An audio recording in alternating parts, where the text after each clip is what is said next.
আসসালামু আলাইকুম। ইসমাইল টিচিং হোমের পক্ষ থেকে আপনাদের সবাইকে স্বাগতম। তো আজকে আমরা জানবো যে বীজগণিতের সূত্রগুলো কিভাবে আসছে, কেমন করে আসছে, সেগুলো হচ্ছে বিস্তারিত জানবো। তো আশা করি শেষ পর্যন্ত থাকবেন। তো ফার্স্টে আমরা শিখবো যে বীজগণিতের জনক কে। তো বীজগণিতের জনক হচ্ছে মোহাম্মদ ইবনে আল খোয়ারিজমি এবং হচ্ছে ডিওফেন্টাস। যেমন হচ্ছে জ্যামিতির জনক হচ্ছে ইউক্লিড, গতিবিদ্যার জনক হচ্ছে গ্যালিলিও, তারপরে ত্রিকোণমিতির জনক হচ্ছে হিপ্পারকাস। মেইন কথা হলো সব কিছুর একজন স্রষ্টা আছে, যেমন আমাদেরও একজন স্রষ্টা আছে আল্লাহ তাআলা। তো কোনো কিছুই আপনা আপনি হয় না, এর পিছনে কারো না কারো হাত থাকে। তো তদ্রূপভাবে হচ্ছে বীজগণিতের জনক হচ্ছে মোহাম্মদ ইবনে আল খোয়ারিজমি এবং হচ্ছে ডিওফেন্টাস। তো চলেন শুরু করা যাক। তো a plus B whole square, মূলত এখান থেকে আমরা হচ্ছে পুরা বর্গের যে সূত্রগুলো আছে সবগুলো বের করার চেষ্টা করব। তো a plus B whole square, এটাকে যদি আমি একটু ভেঙে লিখি যে a plus B whole square, তো এখানে a প্লাস বি এটা হচ্ছে বেজ। বেজ মানে হচ্ছে ভিত্তি বা হচ্ছে চলক, এবং এইখানে যে স্কয়ার আছে এটা হচ্ছে পাওয়ার। তো পাওয়ার মানে হচ্ছে শক্তি, শক্তি বা মাত্রা। তো এখানে হচ্ছে মাত্রা বলবো, অনেকে আবার বলতে পারে যে এটা আবার শক্তি কেমন করে। তো এখানে আমরা হচ্ছে একটা জিনিস খেয়াল করবো যে একটা ওয়ার্ডের যদি অনেকগুলো অর্থ থাকে, তো যেটা গ্রহণযোগ্য অর্থ হবে সেটা আমরা সেইখানে নিব। যেমন আমি যদি দুইটা ইংলিশ বাক্য লিখি যে হি রানস ফাস্ট, আর একটা যদি লিখি যে he has been fasting, he has been fasting fasting for a week, for a week। তো এইখানেও ফাস্ট, এখানেও ফাস্ট, কিন্তু এই দুই ফাস্টের অর্থ আকাশ পাতাল পার্থক্য। প্রথম যে সেন্টেন্সটা লিখছি যে হি রানস ফাস্ট, এটার অর্থ হচ্ছে সে দ্রুত দৌড়ায়। আর এটার যে অর্থ আসবে যে he has been fasting for a week, আমি কি এখানে বলতে পারবো যে সে এক সপ্তাহ যাবত দৌড়াচ্ছে? কখনো কি সম্ভব যে একটা মানুষ এক সপ্তাহ ধরে দৌড়ায়? এইটা ফার্স্ট অর্থ হচ্ছে রোজা বাস উপাস থাকায়। হিন্দুরা হচ্ছে উপাস থাকে, আমরা মুসলমানরা হচ্ছে সিয়াম পালন করি। তো এইখানে he has been fasting for a week, তো এই ফাস্টের অর্থ হচ্ছে উপাস থাকা বা হচ্ছে রোজা। তাই এইখানে হচ্ছে পাওয়ার মানে মাত্রা, শক্তি, যেটা বলবে সেটাই হবে, কোনো সমস্যা নাই।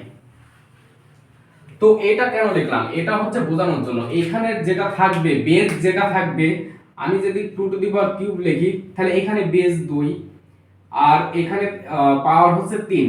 তো এটা কি হবে, বেজ ততবার গুণ হবে যতটা পাওয়ার থাকবে। যদি আমি লিখি যে 2 to the power whole square, তো এটা কি হবে, 2 বার গুণ হবে। কারণ কি, বেজ ততবার গুণ হবে যতটা পাওয়ার থাকবে। তো এইখানে হচ্ছে পাওয়ার আছে 3, আমি হচ্ছে বেসটাকে 3 বার গুণ করছি, এখানে পাওয়ার 2, বেসটাকে 2 বার গুণ করছি। তো তদ্রূপ ভাবে এখানে আমার বেস কত আছে, বেস আছে a প্লাস b আর পাওয়ার 2, তাহলে a প্লাস b এটাকে আমি 2 বার গুণ করব পাশাপাশি। আচ্ছা, 2 বার লিখলাম। এবার কি করবে, এবার পাশাপাশি যে গুণ আছে আমরা সবাইকে দ্বারা গুণ করব সবাইকে। তাহলে ফার্স্টে আমরা কি করব, এই a কে a দ্বারা গুণ করব। তাহলে a কে a দ্বারা গুণ করলে কি, a স্কয়ার। a স্কয়ারটা কিভাবে হচ্ছে, যেহেতু এটা হচ্ছে জানার জন্য তাই বিস্তারিত সমস্ত কিছু বলছি। আমি যদি a কে a দ্বারা গুণ করি তাহলে a স্কয়ারটা কিভাবে আসছে, তো এর পাওয়ার মানে পাওয়ার মানে মাথার উপরে কিছু না, তার মানে এর উপরে 1 আছে। তো এটার উপরেও 1 আছে। তো এইটার বেজ আর এইটার বেজ সমান, তাহলে বেজ 1 হবে। আর সূচকের নিয়মে পাওয়ার গুণ থাকলে যোগ হয়, তাহলে এ হচ্ছে 1 আর 1 এ 2, তাহলে এইভাবে হচ্ছে 2 আসছে। তো খুঁটিনাটি, তো অঙ্কের বিষয়টি, অঙ্ক তখনই মজা লাগবে যখন হচ্ছে আপনি খুঁটিনাটি বিষয়গুলো সমস্ত কিছু জানতে পারবেন, ঠিক আছে? আর খুঁটিনাটি বিষয় জানা অনেক ভালো। তো তাহলে এখানে a আর a যদি গুণ করি তাহলে সেখানে আমার a স্কয়ার আসছে। কিভাবে আসছে আশা করি বুঝতে পারছেন। তো a কে a দ্বারা গুণ করলে হচ্ছে a স্কয়ার, প্লাস এ আর বি গুণ করব, তাহলে হচ্ছে এ বি প্লাস বি আর এ গুণ করলে এ বি প্লাস বি আর বি গুণ করলে হচ্ছে বি স্কয়ার। তাহলে এখানে এ আর এখানে এ বি আর এখানকার এ বি হচ্ছে যোগ করব, তাহলে a square plus 2ab plus B square. দেখেন তাহলে আমার কি আসছে যে a প্লাস b হোল স্কয়ারের একটা সূত্র আসলো a square plus 2ab plus b square. তাহলে অতএব a plus b whole square তাহলে সমান কি আসছে এটা। তাহলে এটা আমি হচ্ছে 1 নম্বর সূত্র দিলাম। আশা করি বুঝতে পারছেন যে কিভাবে আসছে। এবার আমরা কি করব, যে সূত্র আরো বের করব, a square plus 2ab plus b square plus 4ab minus 4ab। তো এটা আমরা কেমন ভাবে করলাম, যে আমি কোনো অঙ্কে সূত্র ফেলার জন্য বা প্রয়োজনে কোনো কিছু যোগ করে আবার সেইটা বিয়োগ করলে কোনো সমস্যা নাই। এখানে প্লাস 4ab দিয়েছি, তারপরে মাইনাস 4ab দিয়েছি, এটা কাটাকাটি করলে আগের অবস্থানে ফিরে যাচ্ছে না। আমাকে লক্ষ্য রাখতে হবে যে আমার আগের সেন্টেন্সে আগের লাইন আবার যাচ্ছে কিনা, তাহলে কোনো সমস্যা নাই। যেহেতু একবার প্লাস 4ab দিয়েছি একবার মাইনাস 4ab দিয়েছি, তাহলে আগের লাইন আবার যাচ্ছে কাটাকাটি হয়ে। তো এইখানে আবার কি করব, a স্কয়ার মাইনাস 4ab টিকে হচ্ছে সামনে নিয়ে আসবো, minus 4ab plus 2ab plus b square plus 4ab, বা a স্কয়ার এটা বিয়োগ করে হচ্ছে minus 2ab plus b square plus 4ab। তো এটার সূত্র হচ্ছে a square minus 2b plus b square সূত্র হচ্ছে a minus b whole square plus 4ab। তো এইটা হচ্ছে আরেকটা সূত্রের জন্ম হলো a square plus b whole square. এটা হচ্ছে 2 নম্বর দিলাম। আশা করি বুঝতে পারছেন যে সূত্রগুলো কিভাবে আসছে। সূত্রগুলো আপনি আপনি আসেনি, সূত্রগুলো মাধ্যমে আসছে, কোনো না কোনো মাধ্যমে আসছে। তো এবার আমরা কি করব, এবার হচ্ছে আমরা 2 নম্বর সমীকরণটাকে আমরা একটু পক্ষান্তর করে নেব, যে বা a minus b whole square plus 4ab সমান হচ্ছে a plus b whole square. Just সমানের ডান পাশেরটা বাম পাশে নিয়ে আসলাম এবং বাম পাশেরটা ডান পাশে দিলাম, বা a minus b whole square সমান a plus b whole square minus 4ab। 4ab হচ্ছে সমানের বাম পাশে আছে, ডান পাশে নিয়ে গেলে কি পক্ষান্তর করলে যোগ থাকলে বিয়োগ হয়। তো এইটা হচ্ছে a মাইনাস b হোল স্কয়ারের একটা সূত্র জন্ম হলো, কিন্তু এটা হচ্ছে 4 নম্বর সূত্র জন্ম হলো। 3 নম্বর মেইন সূত্রটা এবার বের করব। বা তো এটাকে যদি আমি ভাঙি, যে a plus b whole square আমরা তো কিছুক্ষণ আগে বের করলাম যে a square plus 2ab plus হচ্ছে b স্কয়ার 1 নম্বর থেকে।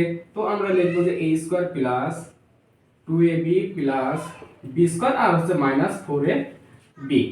তো প্লাস 2ab আর মাইনাস 4ab যদি বিয়োগ করি তাহলে মাইনাস 2ab, তাহলে a square minus 2ab plus b square. তাহলে এইটা হচ্ছে 3 নম্বর সূত্রের জন্ম হলো। অতএব a minus b whole square সমান কি আসলো আমার a square minus 2ab plus b square. অর্থাৎ a প্লাস b হোল স্কয়ারের সূত্র দুইটা, একটা হচ্ছে a square plus 2ab plus b square এবং আরেকটা কি a minus b whole square plus 4ab। a minus b whole স্কয়ারের সূত্র হচ্ছে দুইটা, একটা হচ্ছে a plus b whole square minus 4ab এবং একটা হচ্ছে a square minus 2ab plus হচ্ছে b স্কয়ার।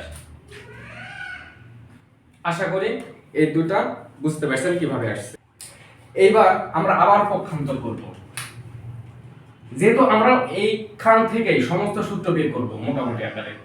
তো আবার পক্ষান্তর করব, তো a square minus 2ab plus b square সমান a minus b whole square. Just পক্ষান্তর করলাম, বা a square plus b square সমান a minus b whole square plus 2ab। এখানে মাইনাস 2ab আছে, সমানের ওই সাইডে দিলে প্লাস 2ab। তাহলে এইটা হচ্ছে 5 নম্বর সূত্র জন্ম হলো। তো এখান থেকে যদি আমি আবার ভাঙি, যে a minus b whole square সূত্র কি a square minus 2ab plus b square plus 2ab। তো এখানে আমরা কি করব, a square plus 2ab plus b square minus 2ab এইটাকে হচ্ছে সামনে নিয়ে আসলাম। তাহলে a square plus 2ab plus b square সূত্র কি a plus b whole square minus 2ab। এটা হচ্ছে 6 নম্বর সূত্রের জন্ম হলো। তাহলে a square plus b square, অতএব a স্কয়ার প্লাস b স্কয়ারের সূত্র আসলে আমার কি দুইটা কিন্তু চলে এসেছে অলরেডি। একটা কি আছে a minus b whole square plus 2ab, আর একটা হচ্ছে a plus b whole square minus 2ab। লক্ষ্য করুন এইখানে ভিতরে যখন হচ্ছে মাইনাস আসবে বাইরে প্লাস, ভিতরে যখন প্লাস আসবে বাইরে মাইনাস। তো a স্কয়ার প্লাস b স্কয়ারের এই দুইটা সূত্র মোটামুটি সবাই জানে, কিন্তু a স্কয়ার প্লাস b স্কয়ারের আরো আরেকটা সূত্র আছে। তো আমরা সূত্রটা কিভাবে বের করব? 5 আর 6 যোগ করে বের করব। 5 যোগ 6 করে পাই। তাহলে এই দুইটা সমীকরণ এখন আমরা যোগ করব। তাহলে a square plus b square, এইটা যেহেতু দুইটা আছে তাহলে একসাথে একবারে হচ্ছে 2 লিখে দিলাম, যে 2 a square plus b square, যেহেতু দুইটা আছে, সমান এখানে কি আছে যে a minus b whole square, a minus b whole square plus 2ab, আর plus a plus b whole square, a plus b whole square minus 2ab। তাহলে আমরা যোগ করে এটা পেলাম। তো এইখানে কি আছে প্লাস 2ab মাইনাস 2ab হচ্ছে কেটে দিলাম। তাহলে কি থাকছে, তাহলে 2 into a square plus b square সমান a plus b whole square plus a minus b whole square, প্লাসটা আগে নিলাম, বা a square plus b square সমান এই দুইটাকে যদি সমানের ওই সাইডে পাঠাতে তাহলে কি হবে, এখানে গুণ আছে ওই সাইডে গেলে ভাগ হয়ে যাবে। তাহলে half into a plus b whole square plus a minus b তার হচ্ছে হোল স্কয়ার। তাহলে a square plus b square, তাহলে এটা হচ্ছে 7 নম্বর সূত্রের জন্ম হলো। তাহলে a স্কয়ার প্লাস b স্কয়ারের সূত্র আসলে হচ্ছে আমার তিনটা। তো আশা করি বুঝতে পারছেন যে কিভাবে সূত্রগুলো আসছে। এই সূত্রগুলো আপন ইচ্ছায় আসেনি, ঠিক আছে, কোনো মাধ্যম ছাড়া কোনো কিছু আসে না, সেটা সম্ভব না।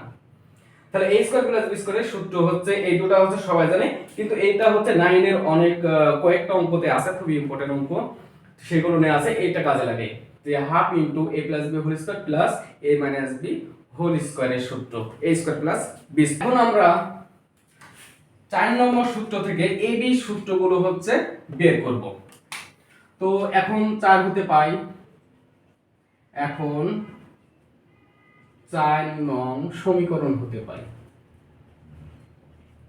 সমীকরণ হতে পাই, অর্থাৎ এখানে যে 4 নম্বর সমীকরণ আছে এখান থেকে a b সূত্রটা বের করব। তাহলে এখানে যদি একবারে ডাইরেক্ট আমি 4ab টা লিখি, যে 4ab, মনে করেন যে এখানে মাইনাস আছে, সমানের বাম পাশে নিয়ে আসলে হচ্ছে প্লাস হয়ে যাবে 4ab টা, তাহলে সমান থাকলো, তাহলে কি থাকছে a plus b whole square, আর এটা হচ্ছে পক্ষান্তর করলে মাইনাস হবে, তাহলে মাইনাস a মাইনাস b তার হোল স্কয়ার, অর্থাৎ 4ab সূত্র আসলো আমার a plus b whole square minus a minus b whole square. তো এটা হচ্ছে 8 নম্বর সূত্র। এবার হচ্ছে ab সমান এই 4 হচ্ছে সবাইকে ভাগ করে দেব, অর্থাৎ এই সাইডে, অর্থাৎ এবার হচ্ছে 4টাকে সমানের ওই সাইডে ভাগ করে দেব, অর্থাৎ a plus b whole square minus a minus b তার হোল স্কয়ার, ভাগ হচ্ছে 4, ভাগ কেন এখানে কোন অবস্থায় আছে, তাহলে সমানের ওই সাইডে এখানে ভাগ হয়ে যাবে। তাহলে হচ্ছে এটা হচ্ছে দুই আলাদা করে দিতে পারি, যে a প্লাস b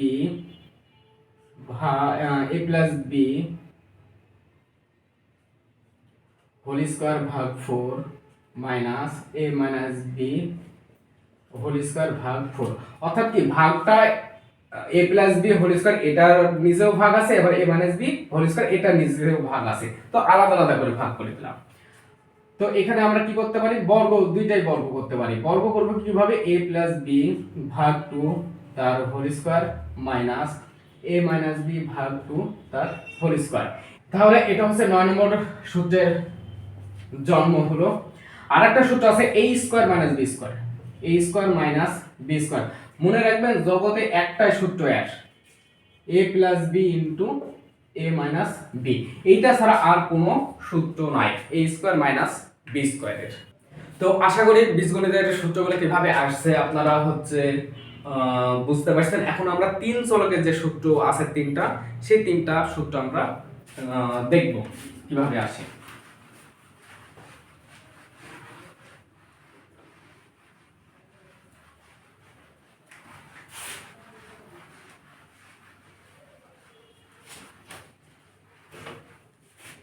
তো তিন চলকের বর্গের সূত্র অর্থাৎ a plus B plus C whole square সমান, তো এটা সূত্র কি, মেইন সূত্র হচ্ছে a square plus B square plus C square plus 2ab plus 2bc plus 2ca, এটা হচ্ছে মেইন সূত্র। তো এখানে যদি আমি আরেকটা লাইন এখানে যদি 2 আমি কমন নিই, তাহলে হচ্ছে a plus B plus C তার হোল স্কয়ার সমান a square plus B square plus C square plus, এখান থেকে 2 কমন নিলাম, তাহলে 2 যদি কমন নিই তাহলে কি আসছে ab plus bc plus ca। তো এটাকে আমি 1 নম্বর সূত্র দিলাম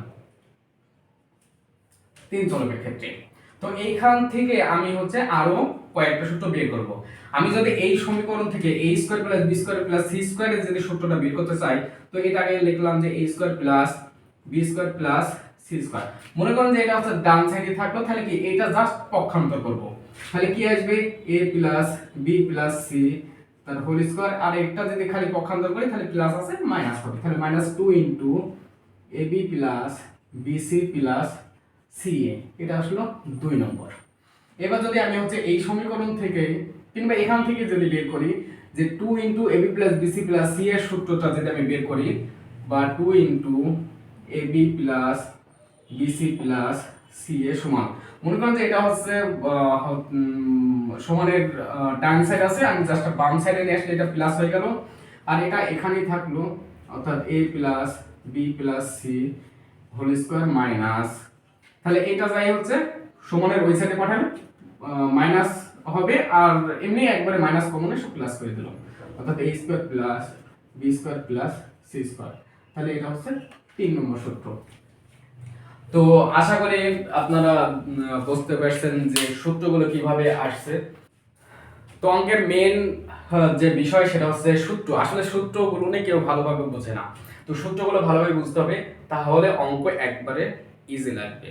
সূত্র যদি না পারেন তাহলে অঙ্ক কখনোই বুঝতে পারবে না, অঙ্ক সবসময় একটা ভয় ভয় কাজ করবে। তো সবাই ভালো থাকবেন, সুস্থ থাকবেন, আল্লাহ হাফেজ।